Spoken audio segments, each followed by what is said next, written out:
Hi, my name is Rai. I run the page and YouTube channel Rai Radio. And today we are here to talk about the new education policy that everybody is so excited about. Now, I'm not going to cover the entire policy. I'm just going to talk about the part about usage of language, regional language, Sanskrit, English, all of that. I have been a media person. I've been a radio jockey. I have looked after the entire eastern region at one point of time, so I have a lot of experience about the regional layout of the land. I worked in Kolkata, I worked in Mumbai, and now I am in USA, so I can give you the regional perspective, the national perspective, and the international perspective too. So I will attack this issue from all these perspectives. Also, as a student and as a recruiter, I have seen the learning part of it and also the hiring part of it, the human resource part of it. So let's get started. Now, as far as introducing Sanskrit is concerned, or as far as emphasis on regional languages is concerned, that's great, provided all regional languages are given equal importance, and it's not like only a few regional languages get all the importance. As long as that fairness is there, that's fine. But coming to English, West Bengal government has already done the experiment. They have taught a generation English from the very young age of class 1, and then they have taught another generation English from a much later year, I think class 5 or something like that.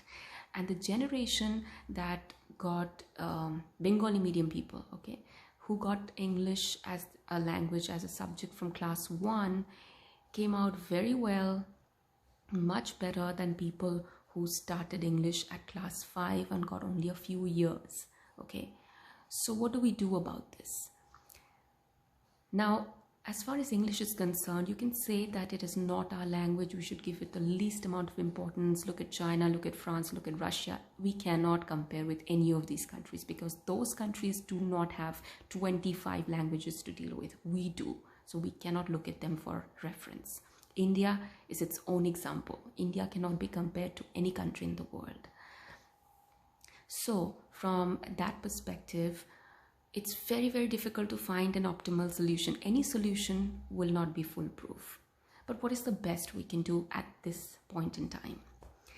I think that there are two areas where teaching English is compulsory. One is the pre-primary and the primary, which means class 1, 2, 3, 4, 5. These developing years, when a child is very young, that is when you start teaching them English, not after class 5. In fact, you should finish teaching them English by class 5. And I'll tell you why that is. Because when I became a mother, I was hiring a lot of people because, I was hiring cooks and ayahs and nurses, and they were very unstable.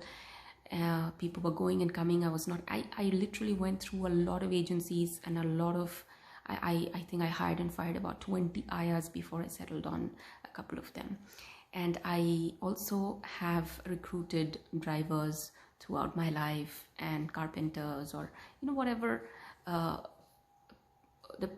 the class of people who do not get high education. That's what I'm targeting at. Now, what I found is that girls usually have gotten education up to class 3 or 5, whereas the boys have got education up to class 8 or 10.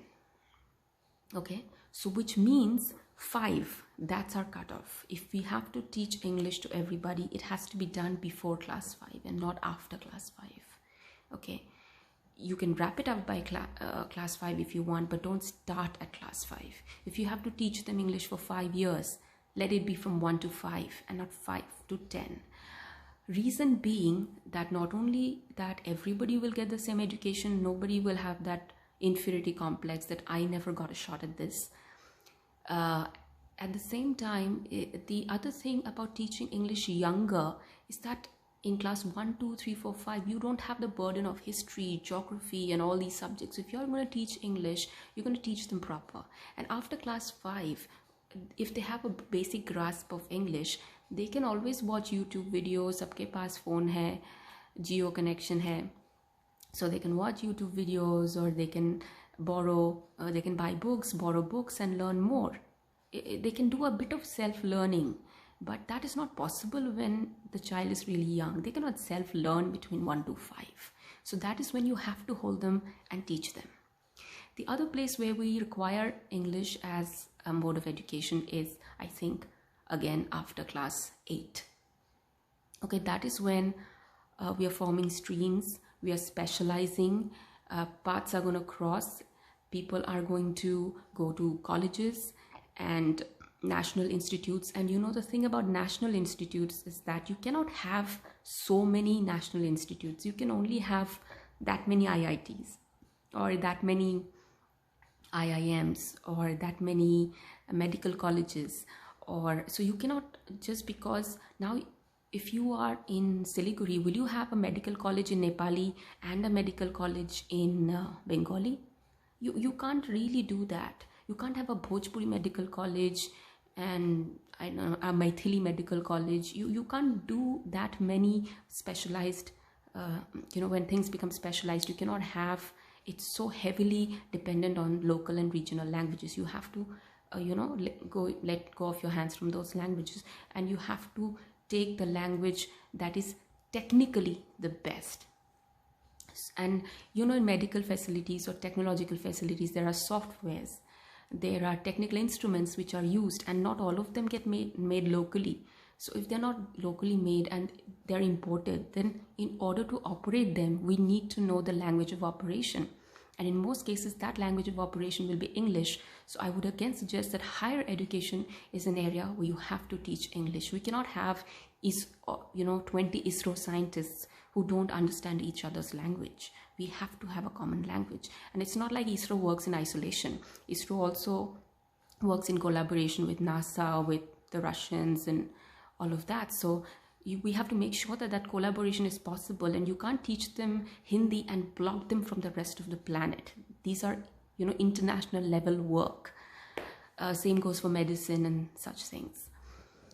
Now, having said that, there is another very, very important factor when it comes to teaching English. We have been teaching English to kids all wrong.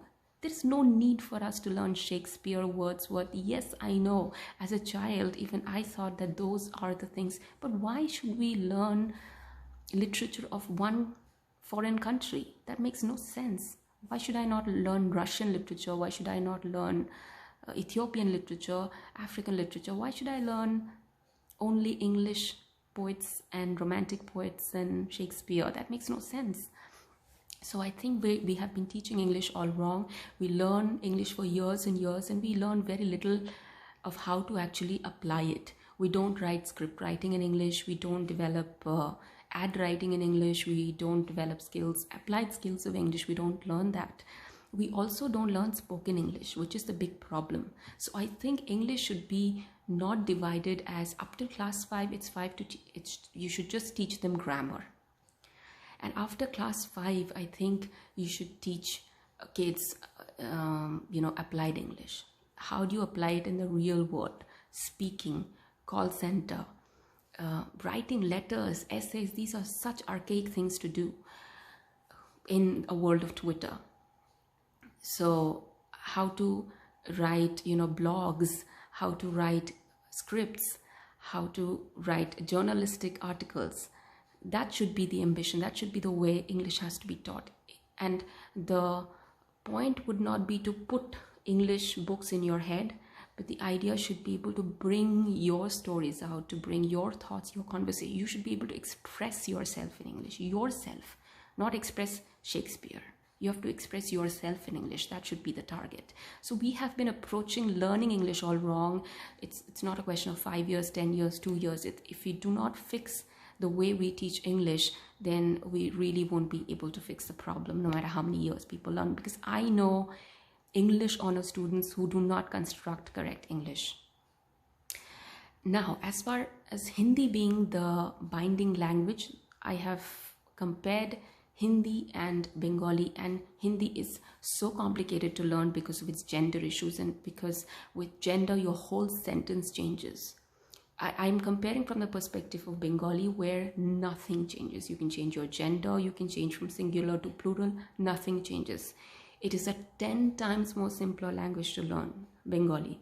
is 10 times more simpler than Hindi to learn. So why would we burden a Bengali with learning Hindi when Bengali is a 10 times simpler language with a 10 times bigger literature universe? There are 10 times more books in Bengali than in Hindi. So why?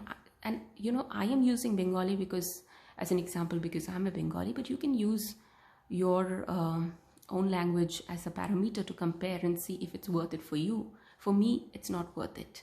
But maybe for somebody else it is. Maybe if you want to work in Bollywood, it is. So that is a very complicated area, and at some point India will have to take a call.